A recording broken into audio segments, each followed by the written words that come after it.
Ayo, segera download Quran Tadabbur, tafsir dalam genggaman Anda.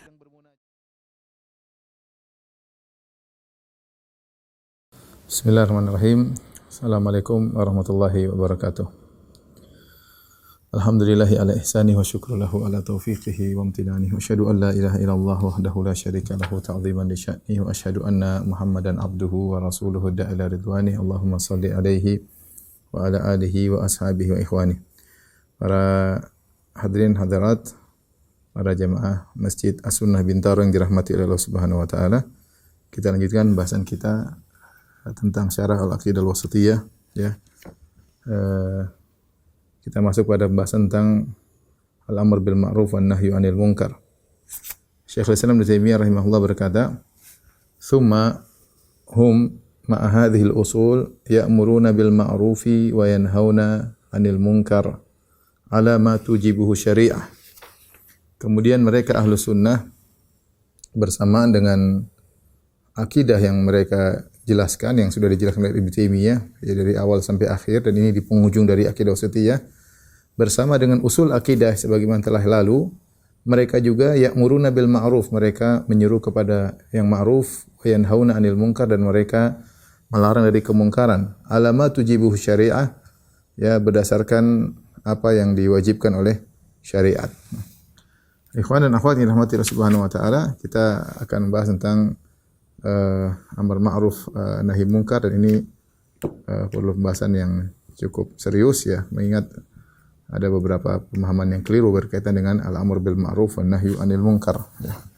Al-amr bil ma'ruf nahyu 'anil munkar. Adapun keutamaannya tentu sangat banyak, ya, keutamaannya. Beramar ma'ruf nahi munkar dalam ayat Al-Qur'an banyak sekali tentang keutamaan al-amr bil ma'ruf nahi munkar. Contohnya seperti firman Allah Subhanahu wa taala, "Kuntum khaira ummatin ukhrijat lin-nas ta'muruna bil ma'ruf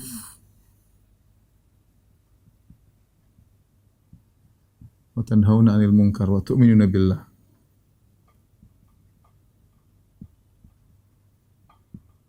Kata Allah Subhanahu wa taala, "Kalianlah umat terbaik yang Allah keluarkan bagi manusia." Sifat umat terbaik, sini kata Allah umat terbaik. Umat terbaik. Di antara sifatnya apa? Amar ma'ruf nahi munkar.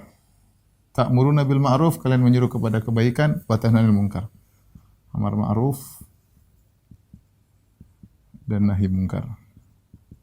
Di antara sifat umat terbaik. Kemudian Allah juga perintahkan seperti dalam firman Allah Subhanahu wa taala, "Wal takum minkum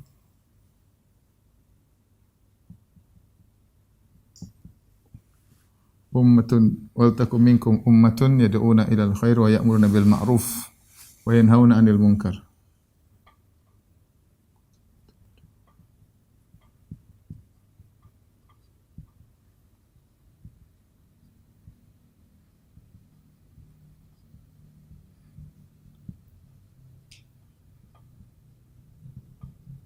Dalam surat Al-Imran kata Allah, "Wal takum minkum ummatun yad'una ilal khair wa ya'muruna bil ma'ruf wa yanhauna 'anil munkar wa ulaika humul muflihun." Di sini Allah menyatakan bahwasanya Allah perintah orang untuk beramar ma'ruf nahi munkar, dan orang yang beramar ma'ruf nahi munkar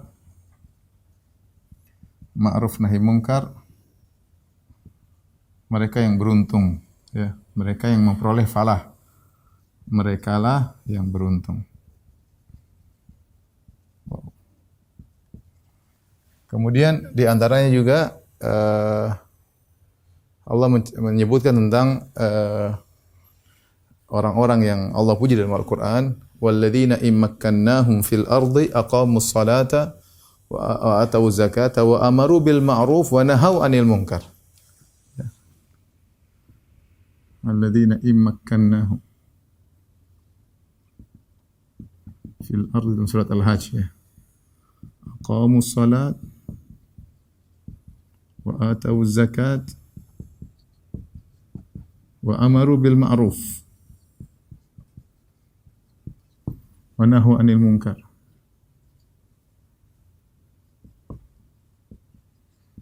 Wa ila Allahi aqibatul umur. Jadi Allah sebutkan di antara Allah muji para sahabat, yaitu Allah mengatakan alladzina imakkanahum fil ard. Kalau kami berikan mereka kekuasaan di atas muka bumi, niscaya kalau mereka punya kekuasaan, niscaya mereka akan mendirikan salat, membayar zakat dan akan beramar ma'ruf nahi munkar. Ya. Jadi kalau memiliki kekuasaan, ya, niscaya beramar ma'ruf nahi munkar dan nahi munkar.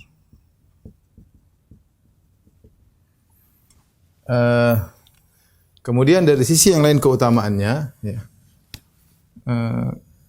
Allah mencela Bani Israel yang tidak beramar ma'ruf.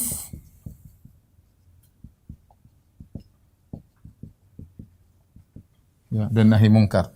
Seperti firman Allah Subhanahu wa taala, ya, setelah Allah mengatakan wal takum minkum ummatun yad'una ilal khair wa ya'muruna bil ma'ruf wa yanhauna 'anil munkar wa ulaika humul muflihun wa la takunu kal ladzina tafarraqu wa ikhtalafu. Ya. Allah mengatakan wa la takunu kal ladzina tafarraqu wa ikhtalafu. Ini sifat apa? Artinya Allah mengatakan kalian tidak beramar ma'ruf, jangan sampai kalian seperti mereka. Orang-orang ahlul kitab yang tidak beramar ma'ruf, yaitu jangan seperti ahlul kitab yang tidak beramar ma'ruf. Kemudian juga Allah Subhanahu wa taala berfirman, lu'inal ladzina kafaru min bani Israila ala lisani Dawud wa Isa bin Maryam.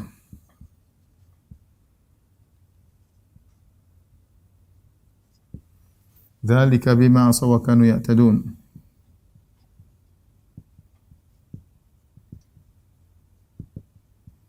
Kanu la yatanahawna an munkarin fa'aluh. Dalam surat Al-Maidah, ya, kata Allah Subhanahu wa taala, dilaknat orang kafir dari kalangan Bani Israel melalui lisan Daud dan juga lisan Isa bin Maryam, ya. Dzalika bima asaw wa kanu ya'tadun. Kenapa mereka dilaknat oleh Allah? Karena mereka bermaksiat dan mereka melakukan pelanggaran. Kemudian apa? Kanu la yatanahawna an munkarin fa'aluh. Mereka tidak beramar ma'ruf atas kemungkaran yang mereka lakukan. Ada yang mereka biarin aja. Ya, mereka biarin aja, ya. Oleh karena Allah sebutkan juga kisah bagaimana tentang ashabus sabti dalam yang di antara mereka ada yang mengingkari dan di antara mereka ada yang tidak mengingkari ketika sebagian saudara-saudara mereka melakukan pelanggaran di hari Sabtu dengan mengambil ikan pada hari Sabtu, ya. Intinya orang beramar ma'ruf, ya, maka orang-orang yang mulia, ya, orang-orang yang mulia, ya. Makanya wasiat Luqman kepada putranya, ya bunayya aqimis salata wa'mur bil ma'ruf wanha 'anil munkar wasbir 'ala ma asabak. Wahai putraku, dirikanlah salat, ya. Kemudian kata Luqman, wa'mur bil ma'ruf, menyerulah kepada yang baik, wanha 'anil munkar, cegahlah kemungkaran, wasbir 'ala ma asabak, dan bersabarlah. Sini wasiat Luqman kepada putranya, di antara disuruh untuk beramar ma'ruf nahi munkar. Ini menunjukkan bahwasanya amar nahi munkar adalah perkara penting yang hendaknya dilakukan oleh seorang mukmin, ya. Taib, apa hukumnya? Hukum amar ma'ruf nahi munkar. Dalam hadis yang masyhur Rasulullah SAW bersabda, man ra'a minkum munkaran falyughayyirhu biyadihi fa in lam yastati' fa bilisanihi wa in lam yastati' fa biqalbihi wa dzalika ad'aful iman. Kata Nabi sallallahu alaihi wasallam, barang siapa di antara kalian melihat kemungkaran, falyughayyirhu bi yadi, maka hendaknya dia rubah dengan tangannya. Disuruh rubah dengan apa? Rubah dengan tangan. Rubah dengan tangan. Itu dengan kekuasaan maksudnya. Fa illam yastati' fa bi lisani, kalau tidak mampu mengingkari dengan tangannya, tidak bisa merubah, maka dengan lisannya. Tidak mampu dengan bicara, lisan. Tidak mampu lagi fa bi qalbihi, kalau tidak mampu lagi dengan hati. Wa dzalika adhaful iman, dan ini adalah iman yang paling rendah. Artinya minimal kalau kau tidak bisa mengingkari dengan tangan, maka ingkarilah dengan lisan. Kalau tidak mampu, ingkari dengan hati. Ingkari dengan hati, yaitu dengan membenci, ya, membenci perbuatan tersebut.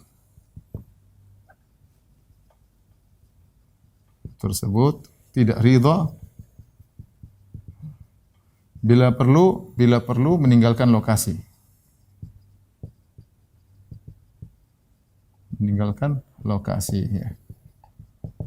Tidak ada lagi keimanan di balik. Kalau ternyata suka dengan kemungkaran tersebut, berarti dia tidak beramar ma'ruf nahi mungkar. Dari sini kita tahu bahwasanya amar ma'ruf disyariatkan, ya, dan hukum asalnya adalah wajib. Hukum asalnya adalah wajib, ya. Karena Rasulullah mengatakan barang siapa saja yang melihat kemungkaran, siapa saja yang mampu tentunya, maka rubahlah dengan tangannya. Tidak mampu, maka dengan lisannya. Tidak mau, maka dengan hatinya. Maka hukum asal wajib.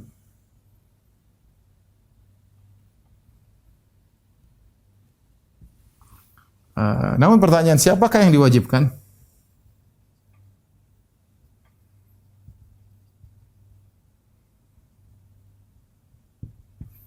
Nah, ini apa namanya? Tentunya harus dibahas yang diwajibkan. Insyaallah nanti kita bahas. Yaitu orang yang mampu untuk merubah. Jawabannya sederhananya itu yang mampu dan memenuhi syarat.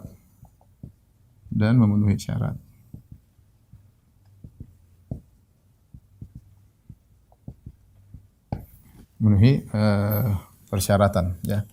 Nanti akan kita bahas lagi insyaallah taala. Selanjutnya tentang praktek yang keliru, ya. Keliru tentang amar ma'ruf. Tentang hal ini, ya. Amar ma'ruf nahi mungkar.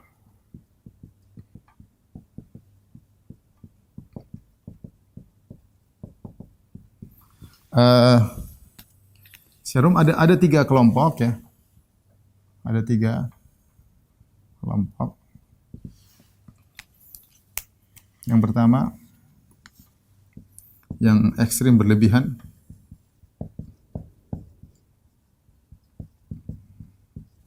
Yang kedua adalah yang meninggalkan amar ma'ruf. Yang ketiga ahlu sunnah. Ini yang benar, menjalankan sesuai syariat.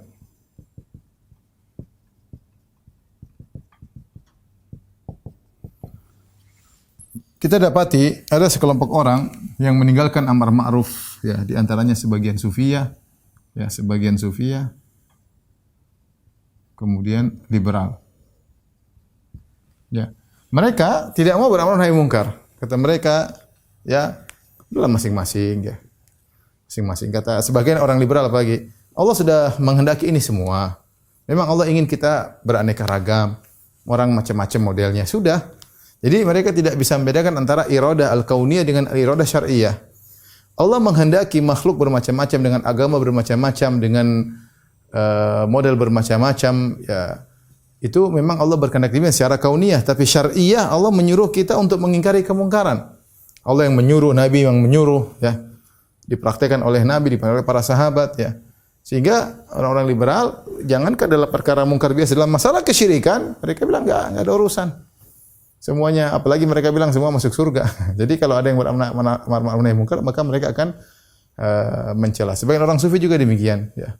Tidak semua, sebagian orang sufi juga sama, tidak bisa membedakan antara amar ma'ruf dan nahi mungkar. Sehingga syariat atau syiar amar ma'ruf nahi mungkar ini mati di sisi mereka. Justru kesalahan fatal seorang melakukan amar ma'ruf nahi mungkar, ya. Udahlah, liberal masing-masing. semuanya adalah relatif, tidak ada yang absolut, tidak ada yang kebenaran mutlak. Menurut kamu benar menurut kacamata kamu, tapi kalau kacamata mereka yang benar. Jangan kau nilai agama orang dengan kacamata kamu, nilai dengan kacamata dia. Subhanallah. Saya kadang-kadang kaget. Jadi maksudnya jangan kau nilai agama orang dengan kacamata Al-Qur'an dan Sunnah. Nilai agama orang dengan kacamata kitab mereka. Ya kalau begitu kacau begitu. Nabi salah dong kalau gitu dulu. Nabi kirim surat kepada Heraklius mendakwahi mereka, Nabi mendakwahi para orang-orang musyrikin ya. Jadi ini berbahaya bagi mereka, tidak ada amar ma'ruf nahi mungkar ya. Tapi nanti mereka beramar ma'ruf nahi mungkar kepada orang-orang yang menegakkan sunnah baru di amar ma'ruf nahi mungkar sama mereka. Adapun selain itu bebas-bebas aja menurut mereka. Jadi mereka mematikan syariat amar ma'ruf nahi mungkar ini sudah di mana tumbuh liberal, maka syariat amar ma'ruf nahi mungkar semakin hilang. Karena ya sebagaimana namanya liberal, bebas masing-masing ya sampai mereka begitu sangarnya mereka mengatakan enggak usah ngurusin masalah homoseksual kayak apa kayak, enggak usah diingkari. Itu Tuhan saja tidak urusan, Tuhan ngapain ikut campur dengan urusan esek-esek seperti ini. Mereka yang mengatakan demikian ya. Jadi ya repot ya kita berhadapan dengan mereka, ya sudahlah. Itu ayat-ayat semua buang tadi tentang amar ma'ruf nahi mungkar, enggak perlu dipakai. Kapan dipakai kalau begitu amar ma'ruf nahi mungkar? Kapan dipakai? Enggak dipakai dong. Wong semuanya bebas. Sebaliknya kita dapati juga sekelompok orang yang ekstrim dalam amar ma'ruf nahi mungkar ya. Seperti diantaranya dipraktikkan oleh Khawarij dan Mu'tazilah ya. Mu'tazilah ini praktik yang keliru ya. Khawarij misalnya terhadap pemerintah, Khawarij mengkafirkan pelaku dosa besar. Ya, pemerintah misalnya. Sehingga memberontak menimbulkan mudarat yang sangat besar, tertumpahnya darah kaum muslimin, pertempuran antara muslim dengan muslim ya. Turun ke jalan menganggap jihad, kalau ada polisi dianggap kafir, tentara dianggap kafir karena dianggap sedang jihad ya. Seperti itu. Jadi repot ya.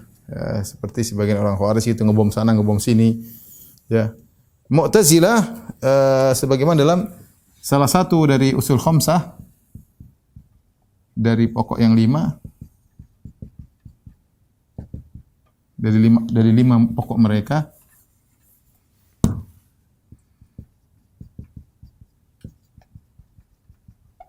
adalah al-amr bil ma'ruf wan nahyu 'anil munkar. Tapi maksud mereka, apa yang maksudnya amar ma'ruf nahi munkar di sini adalah wajib memberontak kepada penguasa yang zalim, wajib. Apa bedanya antara Khawarij dengan Mu'tazilah? Kalau Mu'tazilah mengkafirkan ya, sehingga perlu pemberontakan.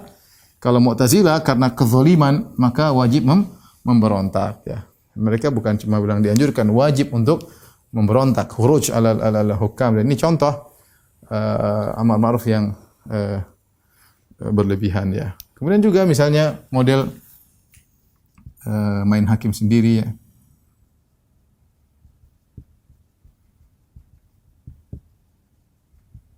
Tanpa memiliki kekuasaan. Ini juga salah ya. Kita beramar ma'ruf nahi mungkar oke, tapi ada ranah bukan milik kita ya. Kita tidak boleh main hakim sendiri ya. Kemudian ada orang zina kemudian kita rajam sendiri, enggak boleh ya. Ada orang pencuri kita tangkap, ada orang ini kita hancurin lokasinya apa semua. Ini juga tidak benar, karena di luar daripada ranah sekarang itu akan menimbulkan mudarat yang lebih besar. Kalau semua orang main hakim sendiri, repot ya. Maka ini contoh sikap ekstrim yang berlebihan dalam amar ma'ruf nahi mungkar. Seperti orang Khawarij yang ngebom sana ngebom sini, terkadang pakai cadar kemudian takfiri, ngebom diri mereka sendiri. Ini sebenarnya dampaknya mereka tidak pikirkan, dampaknya sangat buruk bagi Islam. Islam secara keseluruhan di atas muka bumi ini ya. Ya, sehingga banyak orang tidak mau masuk Islam gara-gara ini ya. Sebagian kawan-kawan ada yang berdakwah kemudian dakwah Islam enggak ada, nama gimana mau masuk Islam, bagaimana ada agama ngebom diri mereka sendiri, gimana ada agama kemudian ngebom di keramaian tempat umum. Mereka tidak logis seperti itu ya. Tidak logis. Dampaknya buruk, banyak orang terjadi Islam gara-gara seperti itu. Ya. Dulu Nabi SAW saja tidak membunuh orang munafik, padahal orang munafik boleh dibunuh. Ya. Kata Nabi SAW, la yakulun nas anna Muhammadan qatal ashabahu. Jangan sampai orang bilang Muhammad bunuh sahabatnya. Jadi Nabi berusaha menjaga citra Islam dengan tidak membunuh orang munafik. Ini muslim bunuh muslim, tapi dia dikafirkan ya. Ya, polisi dibunuh, ya terus orang dibunuh ya. Sama aja orang kafir datangi dibunuh, lagi maksiat kemudian dibunuh. Apakah seperti itu Islam? Citranya jadi buruk ya. Belum lagi kalau Islam bunuh Islam, sebagaimana yang terjadi ISIS dan yang lainnya. Lihat bagaimana kisah Khubayb bin Adi Al-Ansari ya, ketika dia ditangkap oleh orang-orang musyrikin. Ditangkap, ditawan ingin dibunuh di kota Mekah untuk menyenangkan mereka. Maka dia diikat, dibelenggu. Kemudian dia jadwalnya mau dibunuh oleh orang musyrikin. Maka dia minta pinjam Musa itu semacam pisau atau alat cukur. Dia ingin membersihkan dirinya dari rambut kemaluannya ya, untuk bertemu dengan Allah. Dia akan lahir sebentar lagi akan meninggal dunia. Akan dibunuh oleh mereka. Dipinjamin, setelah itu mereka sedang lalai, dia sedang diikat, dia tiba-tiba ada anak kecil datang ya, kemudian dekat sama dia dan dia letakkan anak tersebut di pahanya. Tiba-tiba ibu sang anak atau keluarga sang anak kaget lihat bagaimana ini anaknya orang kafir, sementara seorang muslim pegang pisau. Kalau dia bunuh mudah, atau dia ingin saya bunuh anak ini, selamatkan saya, mudah bagi dia. Tapi dia tidak. Karena itu bukan akhlak Islam. Gimana Islam kamu datang ngebom di keumuman orang, tidak bedakan mana yang baik, mana yang enggak baik ya.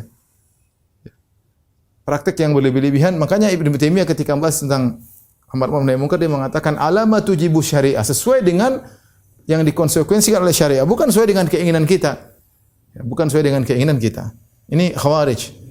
Sehingga ngebom sana ngebom sini, akhirnya yang mendapatkan kesulitan di mana-mana. Ya. Lihat seperti kemarin waktu dulu kasus cadar ngebom dia. Istri kita aja berjalan, orang udah lihat dengan pandangan miring. Cadar, orang pikir wajar, kita tidak bisa marah. Mau masuk di mana-mana diperiksa dengan ketat. Istri saya sudah naik mobil diperiksa di taman mini dengan ketat. Saya bilang ya wajar. Wajar karena ada orang seperti gitu yang melakukan bom sana bom sini ya. Ketika istri kita digitukan ya kita bilang sabar. Itu dampak. Ada orang naik di bis kemudian diturunkan karena bercadar. Dia tidak tahu, dia ngebom diri kira sudah selesai. Ngebom diri pakai cadar kemudian kira masuk surga ya. Dia bikin mudarat besar, dosa jariah setelah itu. Merepotkan banyak orang. Belum kita bicara orang-orang mungkin di minoritas sana kaum muslimin, entah diapakan mereka. Ya, timbul orang-orang kafir juga yang jengkel di atas asal nembak aja kaum muslimin. Kita menjaga citra Islam. Islam tidak demikian. Kalau perang silakan perang, tidak ada yang menyalahkan. Anda kalau perang Anda bisa menang, Anda hebat. Tapi ini bukan musuh dalam suasana perang. Di mana ada orang kemudian taruhlah dia bermaksiat di bar, kemudian kita taruh bom di situ. Kemudian kita bangga kita menganggap sebagai suatu jihad fisabilillah. Itu hal yang tidak, yang merusak citra Islam dan akhirnya akan memberi kemudaratan kepada kaum muslimin secara umum yang dipraktikkan oleh orang-orang khawarij. Ini pemikiran masih ada, mudah mengkafirkan kaum muslimin. Sama dengan orang-orang yang berpemikiran Mu'tazilah yang mengajak memberontak kepada pemerintah yang zalim. Islam sudah punya aturan bahwasanya pemerintah tidak boleh diberontai kecuali dia kafir. Illa antara kufran bawahan. Antum ingin beramar ma'ruf nahi mungkar, ikut aturan Islam, bukan ikut perasaan antum. Nabi mengatakan tidak boleh memberontak kecuali kamu melihat dia melakukan kekufuran yang nyata. Kalau masih masih salat enggak boleh. Ma aqum fikumus salat, dia masih mengizinkan orang melaksanakan salat Jumat, laksanakan salat itu tidak boleh diberontaki. Meskipun dia zalim seperti apapun, enggak boleh. Yang bilang siapa Nabi sallallahu alaihi wasallam, sebagaimana kamu patuh kepada Nabi ketika Nabi suruh salat, Nabi suruh puasa, Nabi suruh haji, patuhlah kepada Nabi ketika Nabi melarang memberontak selama pemerintahnya masih muslim. Meskipun dia pelaku maksiat, meskipun dia fasik, selama dia masih muslim, masih menegakkan salat dan masih mengizinkan orang untuk melakukan salat, maka tidak boleh diberontaki. Lihatlah pengalaman yang terjadi dari zaman dulu sampai sekarang. Pengalaman bagi kita bagaimana pemberontakan terhadap pemerintah Islam, dampaknya hanyalah kemudaratan. Kita tidak pungkiri ada ijtihad sebagian salaf, ya, melakukan ketidaksetujuan dengan pemerintah yang ada. Tapi dampaknya tetap aja buruk. Makanya Ibn Taimiyah rahimahullah taala menyebutkan tidak diragukan sebagian fudhala melakukan hal yaitu pengingkaran terhadap istilahnya memberontak terhadap pemerintah yang sah. Dia sebutkan seperti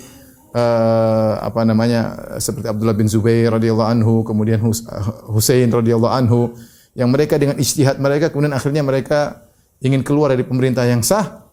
Tetapi dampaknya apa? Akibatnya buruk. Akibatnya terbunuh. Husain radhiyallahu anhu yang meskipun yang bunuh orang zalim tapi dampaknya buruk. Beliau meninggal radhiyallahu taala anhu, ya. Kemudian setelah itu beliau berkata, maka setelah itu istaqarra, setelah itu ahlu sunnah sepakat. Setelah itu saya akan bacakan nukilannya nanti. Memang dulu ada khilaf, tapi setelah itu ahlu sunnah sudah sepakat ijma bahwasanya tidak boleh memberontak kepada pemerintah yang zalim selama masih muslim, dan mereka memasukkan dalam buku akidah mereka.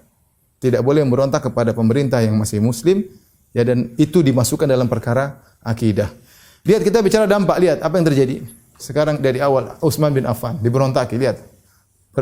Tidak berhenti sampai sekarang. Ya, muncul Khawarij, muncul Syiah, ya. Awalnya dari Utsman diberontaki. Ya. Terus kita bicara sekarang.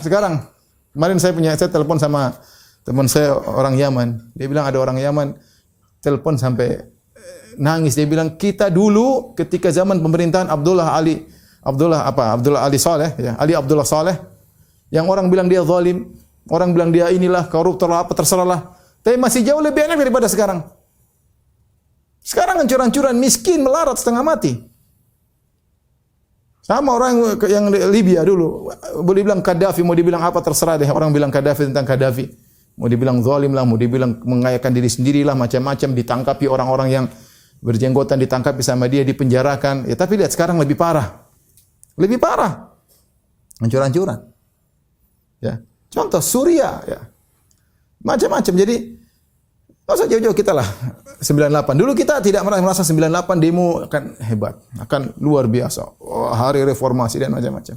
Kita rasakan dampaknya belakangan. Jadi benar perkataan ulama, Nabi mengatakan, Nabi yang sudah jelaskan, karena syariat dibangun di antara menimbang maslahat dan mudarat, dan semua sepakat para ulama jika beramar ma'ruf nahi mungkar menimbulkan kemudaratan yang lebih besar, maka hukumnya haram, tidak boleh bernahi mungkar. Terus mau apa lagi? Nabi sudah larang, pengalaman sudah menunjukkan kerusakan, terus mau dalil pakai apa lagi? Maslahat apa lagi yang Anda harapkan? Mau memberontak, ya. Nabi sudah ngelarang. Pengalaman sudah ada. Nanti saya nukilkan perkataan ulama. Pengalaman sudah ada. Terus apa lagi? Zaman sekarang pengalaman di depan mata kita. Mau di Mesir, mau bicara di mana sih? Di Mesir, mau di Suriah, mau di Yaman, mau di Libya. Di Indonesia mungkin pengalaman apalagi yang mau? Ya.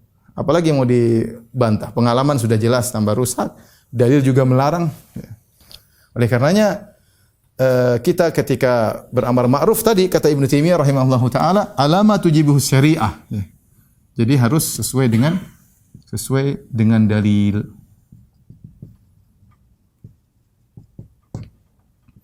Alama tujibuhu syariah. Boleh beramar ma'ruf tapi harus dengan aturan mainnya.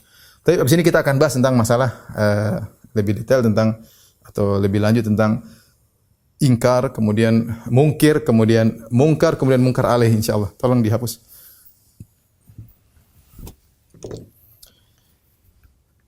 Sambil menunggu papan tulis dihapus, saya bacakan di sini, ya.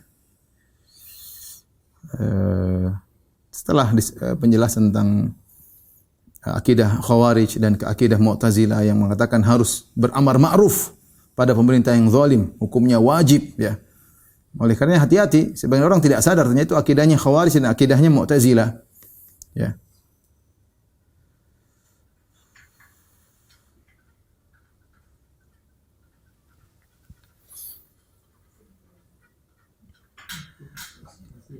Ibnu Taimiyah berkata, wa amara bis sabri ala isti'sarihim wa naha an muqatalatihim wa munaza'atihim al-amr ma'a dhulmihim li'anna al-fasada an-nashi'a min al-qitali fil fitnah a'zamu min fasadi dhulmi wulatil amri fala yuzalu akhaful fasadaini bi a'zamihima. Beliau Nabi SAW memerintahkan agar bersabar atas perbuatan semena-mena mereka, perbuatannya orang-orang pemerintah yang isti'tharihim, yang mereka mengambil harta untuk kesenangan mereka sendiri, untuk keluarga mereka. Dan Nabi melarang. Jadi ada pemerintah seperti itu ya. Asarah, mengambil harta untuk mereka sendiri ya. Untuk keluarga mereka yang sendiri, ambil harta rakyat. Dan Nabi melarang dari memerangi pemerintah dan melarang merebut kekuasaan sekalipun mereka zalim. Karena kerusakan yang timbul dari peperangan di masa fitnah lebih besar dibandingkan kekuasaan daripada kerusakan kezalimannya para penguasa. Sehingga tidaklah dihilangkan salah satu dari dua kerusakan yang lebih ringan lalu mengambil kerusakan yang lebih besar. Jangan kita ingin menghilangkan kezaliman, ternyata mudaratnya lebih besar, pertumpahan darah dan yang lainnya. Kemudian beliau berkata lagi Ibnu Taimiyah, ini dalam Minhajus Sunnah 4542. Wa hadha kulluhu mimma yubayyinu anna ma amara bihi Nabi sallallahu alaihi wasallam min as-sabri ala jawril a'immah wa tarki qitalihim wal khuruji alaihim huwa aslahul umur lil ibad fil ma'ashi wal ma'ad. Perhatikan. Dan ini semuanya menjelaskan kepada kita bahwasanya apa yang Nabi perintahkan untuk bersabar atas kezaliman para penguasa dan bersabar untuk tidak memerangi mereka, tidak memberontak kepada mereka, itu adalah perkara yang terbaik. Aslahul umur, itulah sikap yang terbaik lil ibad bagi para hamba fil ma'ash wal ma'ad. Baik dalam kehidupan dunia maupun akhirat ya. Tapi Ustaz terus bagaimana? Silakan kalau Anda yang perbaiki dengan cara yang baik, dengan cara yang tidak melanggar syariat, bukan dengan memberontak, bukan dengan menumpahkan darah, bukan mengajak masyarakat untuk menganggap mereka kafir, melawan pemerintah berarti jihad, membunuh mereka dan yang lainnya. Silakan, ada cara-cara prosedural yang ada, ikuti, tidak apa-apa, tapi jangan cara seperti ini. Al-Muallimi berkata, Al-Muallimi ulama Yaman ya. Waqad jarrabal muslimuna al-khuruja falam yaraw minhu illa syarr. Perhatikan. Dan kaum muslimin sudah berulang kali mencoba tentang khuruj. Mereka sudah melakukan khuruj, memberontak terhadap pemerintah, penguasa yang sah, falam yaraw minhu illa syarr, dan mereka tidak mendapat melihat hasilnya kecuali hanya keburukan. Kharajan nasu ala Utsman yarawna annahum innama yuridul haqq. Orang-orang protes, memberontak terhadap Utsman, mereka menganggap mereka ingin kebenaran. Thumma kharaja ahlul jamal yara ru'usa'uhum wa mu'dhamuhum annahum innama yatlubuna al-haq. Demikian juga ahlul jamal, para sahabat yang dalam sebagian sahabat kemudian ikut dalam perang Jamal, mereka ingin menuntut kebaikan. Fakana thamara dzalika ba'da al-luqya. Apa hasilnya? Hasilnya banyak yang meninggal. Ya, hasilnya banyak meninggal ya. Wallati inqata'at khilafatu nubuwah ta'assasat daulah Bani Umayyah thumma tarra al-Husain bin Ali ila ma tarra ilaihi fakanat tilka ma'sah. Husain juga berusaha, akhirnya terjadilah tragedi apa yang terjadi.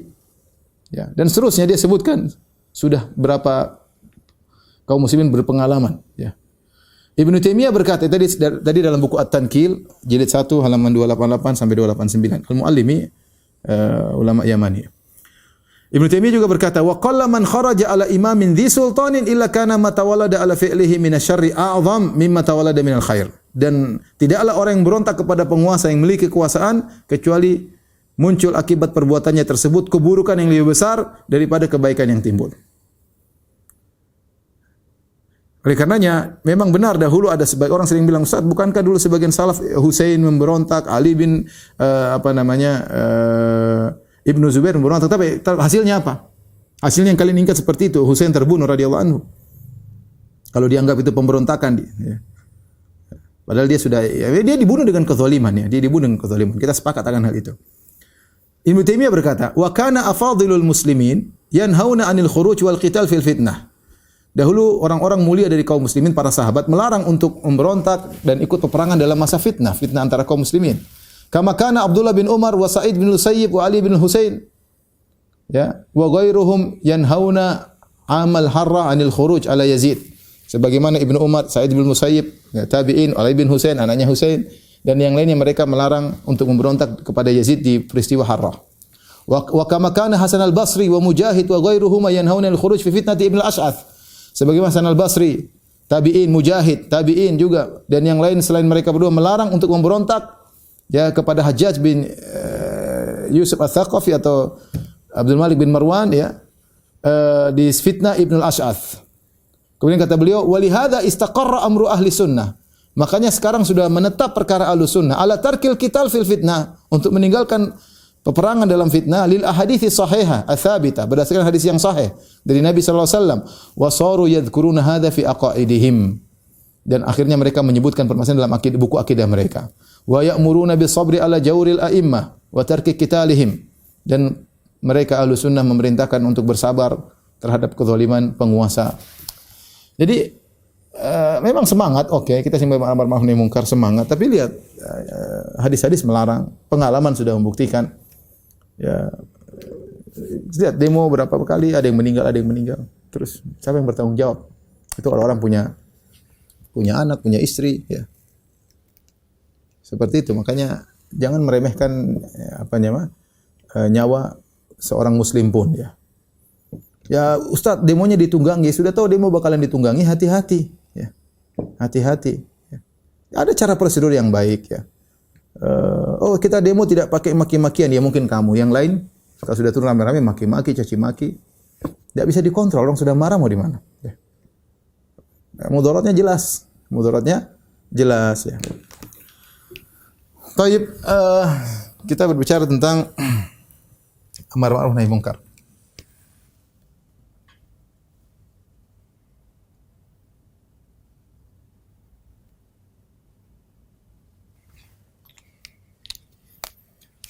Ada namanya al-munkir. Al-munkir yang mengingkari. Kemudian ada namanya al-munkar yang diingkari. Kemudian yang berikutnya al-inkar, pengingkaran. Kemudian yang terakhir al-munkar alaihi, yang ini perkara kemungkarannya.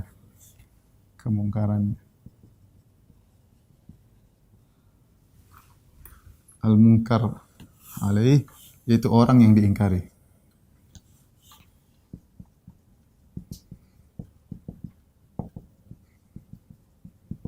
Orang yang diingkari. Tapi kita akan bahas satu persatu. Pertama, masalah yang mungkir, orang yang mengingkari ini ditinjau ada ma'ruf dan mungkar. Ada dua model. Yang pertama diketahui oleh semua orang, seperti sholat, ya, bayar zakat, sedekah, berbakti sama orang tua. Contohnya apa? Sholat, berbakti sama orang tua,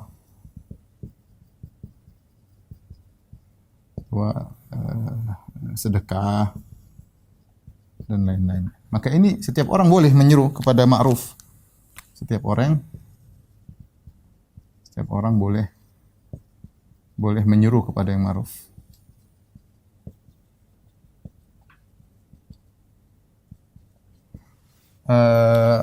Adapun yang ini ma'ruf yang diketahui, ya.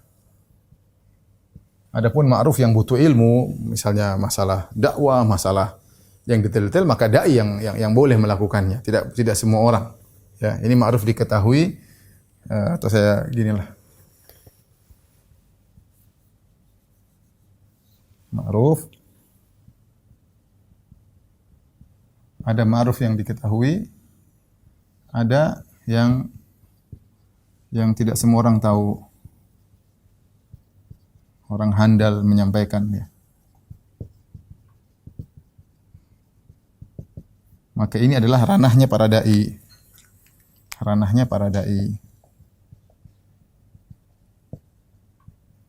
Saya pernah bicara dengan salah seorang. Dia bilang, ada teman saya mabuk, saya suruh sholat aja, enggak apa-apa. Ya, istihad. Sholat secara umum kita tahu hukumnya. Tapi bagaimana orang mabuk sholat? Ya, ada orang yang aslinya berfatwa, sudah sholat aja, enggak apa-apa. Daripada kamu enggak sholat, ya enggak boleh. Gimana orang mabuk sholat? Ini contoh, akhirnya kalau tidak punya ilmu, akhirnya menyeru kema'rufan dengan cara yang salah. Adapun seperti ngajak orang sholat, ngajak orang berbakti, semua orang boleh. Yang penting caranya yang benar ya. Adapun kemungkaran, kalau kemungkaran, ya, maka orang yang mengingkari harus mempunyai yang mengingkari harus punya ilmu, harus punya ilmu ya. Sebagian ulama mengatakan sebelum mengingkari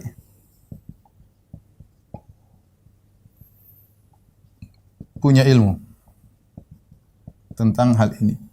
Ya. Itu kemungkaran atau bukan itu harus punya ilmu. Cara mengingkari kemungkaran apa? Cara mengingkari tahu dampak dan akibat terus ditimbang, enggak gampang ya. Kemudian ketika mengingkari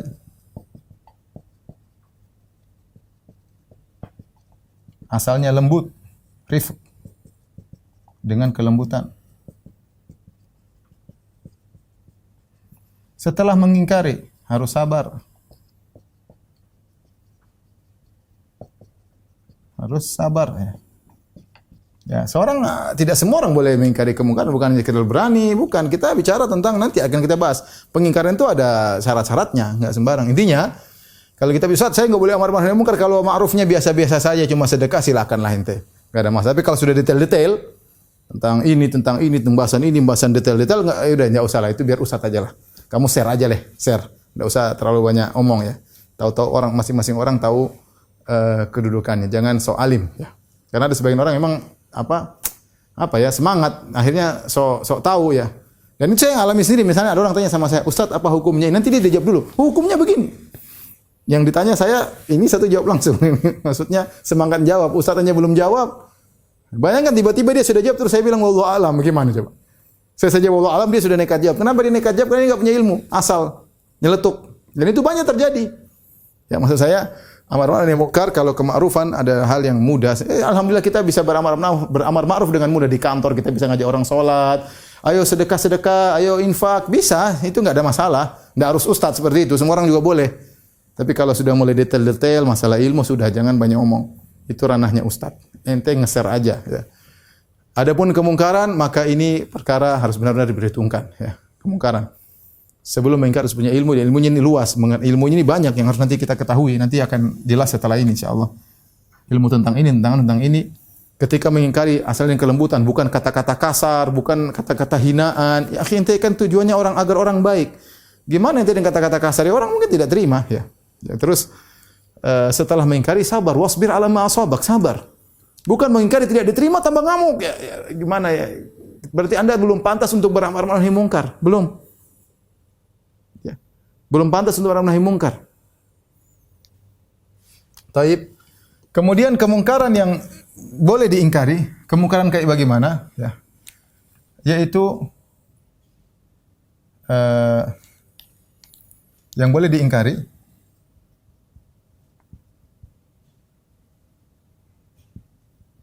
satu, yang ijma bahwasanya itu mungkar.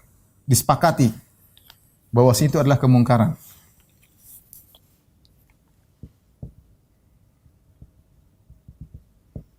Bahwa itu kemungkaran. Ijma maksudnya. Bukan khilaf. Yang kedua, khilaf tapi khilafnya lemah. Ini yang boleh diingkari. Yang tidak boleh diingkari, ini aturannya. Silakan antum baca dalam penjelasan Ibnu Qayyim, dalam Ilamul Muwaqqi'in, kemudian juga dalam Ibnu Rajab dalam kitabnya Al-Ulum wal Hikam Syarah Arba'in Nawawiyah. Yang tidak boleh diingkari di antaranya perkara khilaf yang kuat atau ijtihadiyah. Apa bedanya khilaf yang kuat ijtihadiyah? Sebenarnya membedakan ijtihadiyah itu yang perkara yang tidak ada dalilnya. Perkara yang permasalahan yang tidak ada nasnya. Ini perkara ijtihadiyah. Ini mutlak tidak boleh diingkari. Masing-masing punya ijtihad. Banyak apalagi masalah-masalah sekarang misalnya. Ya sudah. Tidak ada dalilnya misalnya masalah banyak lah intinya. Kalau itu ijtihadiyah ya sudah. Khilaf apa masalah khilaf bedanya dengan ijtihad dengan khilaf? Khilaf itu dalilnya ada tapi sudut pandang berbeda. Dalilnya ada tapi para ulama berbeda sudut pandang.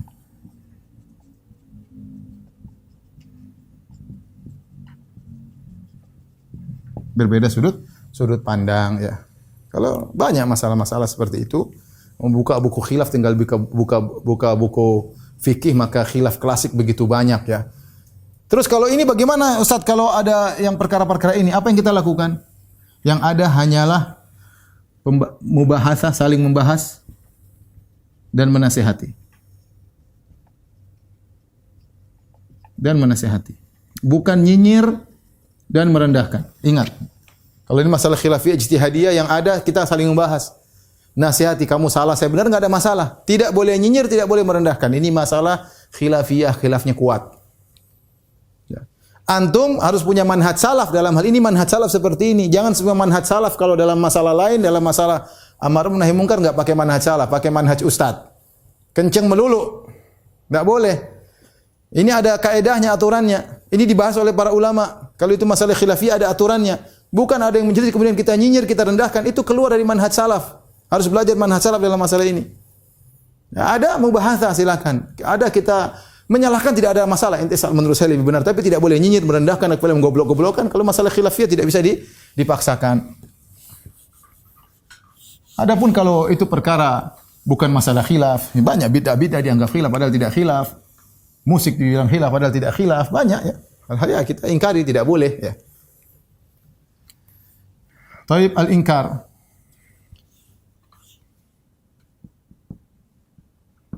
Pengingkaran.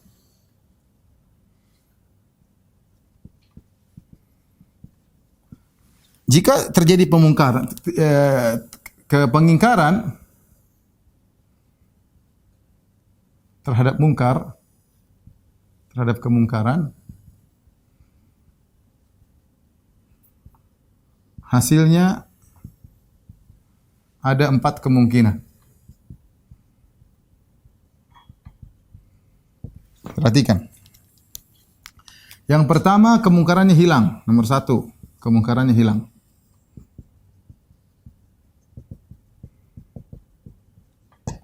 Yang kedua, kemungkarannya berkurang.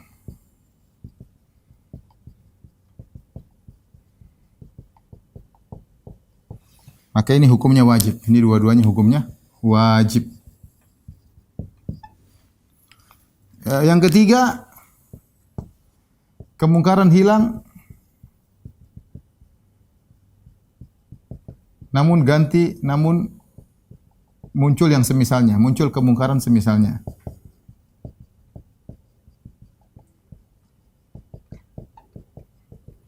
Maka dalam hal ini ijtihad, ini masalah ijtihad. Lihat kondisi ijtihadiyah. Kemudian yang keempat, memperburuk kemungkaran.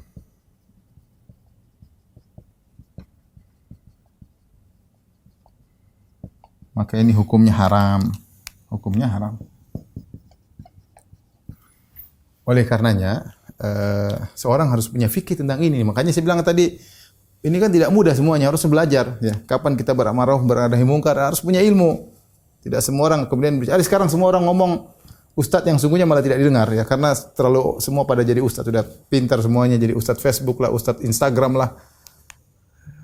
Dan tadi saya bilang penyakit masalah agama, penyakit orang hobi ngomong.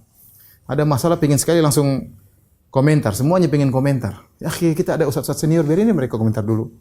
Kalau udah nggak ada ya mungkin baru kita komentar. Bukan sedikit-sedikit komentar, bisa komentar, hobi komentar ya. Kemudian yang terakhir, al-munkar alaih. Orang yang diingkari. Maka ini ya macam-macam modelnya, harus melihat sikon. Ya. Tentu beda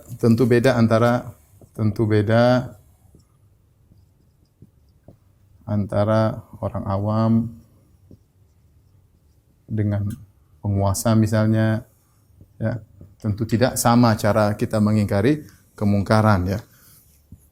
Ingkari silakan. Kalau ada penguasa depan kita, penguasa melakukan kemungkaran depan kita boleh ingkari. Ya, tetapi tentu harus dipertimbangkan maslahat dan mudarat. Kemudian cara mengingkari tidak sama antara orang awam. Ya, tidak sama dengan penguasa. Ibnu Syekh Utsaimin menyampaikan hal ini. Bukankah tujuan kita bukan hanya sekedar melepaskan kejengkelan kita, tujuan kita agar kemungkarannya hilang atau berkurang. Kan tujuan kita itu. Bukan yang penting saya sampaikan haram, selesai. Enggak, bukan begitu. Kalau semua itu anak kecil juga bisa haram. Tapi kapan kita sampaikan pas atau tidak, metodenya benar atau tidak, itu harus dipikir. Bukan hanya asal yang penting saya sampaikan selesai. Enggak. Ya, itu kalau gitu enggak, itu ada aturannya. Enggak boleh kita asal-asalan, tergantung. Makanya harus lihat situasi dan kondisi, lihat orang yang diingkari. Karenanya ada firman Allah Subhanahu wa taala, "Fadzakir in nafa'atiz dzikra." Berilah peringatan jika memang bermanfaat. Maka ini ayat ada khilaf di kalangan para ulama, ya. Ada yang mengatakan kalau kita mengingkari kemungkaran menurut kita tidak akan ada manfaatnya, enggak usah. Hukumnya jadi sunnah, tidak wajib. Ada yang mengatakan tetap wajib. Dia enggak terima kita sampaikan. Ada khilaf dalam tafsir tentang dua ayat ini. Ibnu Taimiyah lebih condong pada pendapat bahwasanya kalau menurut kita tidak ada faedahnya maka tidak wajib. Tidak wajib. Contoh sekarang kita pergi ke mall, kan banyak orang terbuka pahanya.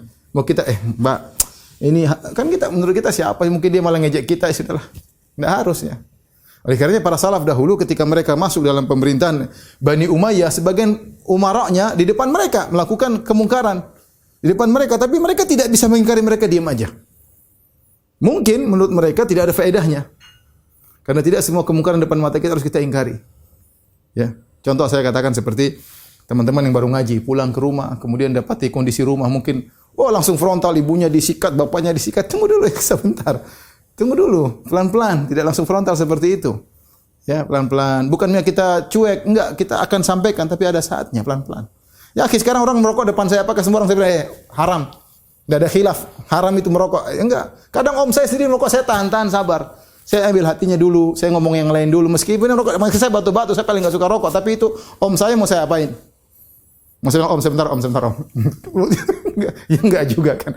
Maksudnya jangan kaku, ya. Kita lihat situasi dan kondisi, ya. Situasi dan kondisi. Inilah maksud saya tentang amar ma'ruf nahi munkar, suatu syiar yang sangat agung, tapi melakukannya harus butuh fikih. Ya, dan kemungkaran yang terbesar adalah kesyirikan dan ma'ruf yang terbesar adalah tauhid kepada Allah Subhanahu wa taala. Baik, ini saja yang saya sampaikan pada kesempatan kali ini. Ya, kurang lebihnya saya mohon maaf kepada jamaah Masjid As-Sunnah Bintaro dan juga para jamaah yang lainnya. Insyaallah kita lanjutkan bahasan kita pekan depan باذنillah taala. Kurang lebih saya mohon maaf. Wabillahi taufiq wal hidayah. Assalamualaikum warahmatullahi wabarakatuh. Subhanakallah bihamdika asyhadu an la ilaha illa anta